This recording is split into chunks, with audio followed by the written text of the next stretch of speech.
Tonight at 10, Raleigh police are investigating separate swatting calls in our area. That's when someone makes a false report to trigger a large police response.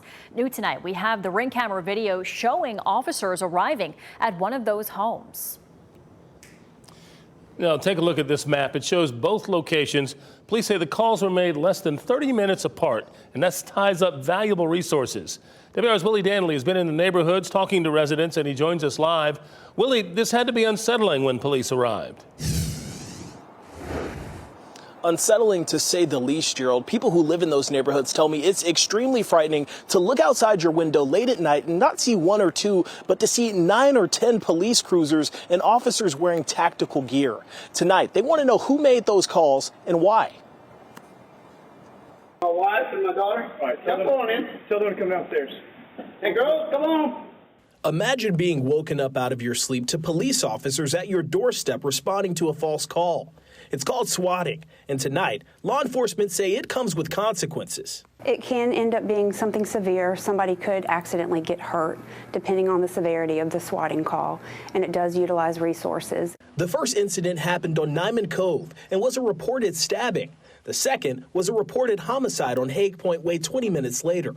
In both situations, the homeowner had no idea what officers were talking about. Sergeant Jennifer Brain with the Wake County Sheriff's Office says 911 is not the number to play around with.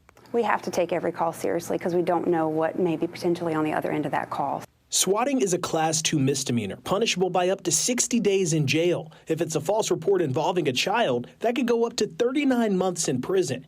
Daniel Meyer, the owner of the Meyer Group, says those charges can add up. If you do swatting and someone is seriously injured, you're looking at much more serious penalties.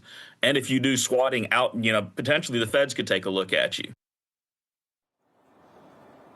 Over the years, there have been several pieces of legislation proposed that would increase the consequences of swatting, like making the caller pay the entire cost of the response, which could be upwards of $25,000. Meyer tells me he hopes it doesn't take someone getting hurt during one of these swatting calls for changes to be made. Willie Danley, WRAL News Live in Raleigh. And last night was not the first time WRAL has covered swatting calls. Our coverage of these calls goes all the way back to 2015, where multiple swatting calls made by teenagers were made around the city. Back in 2024, a juvenile in Hope Mills was arrested for connection to a swatting call targeting Hope Mills Middle School.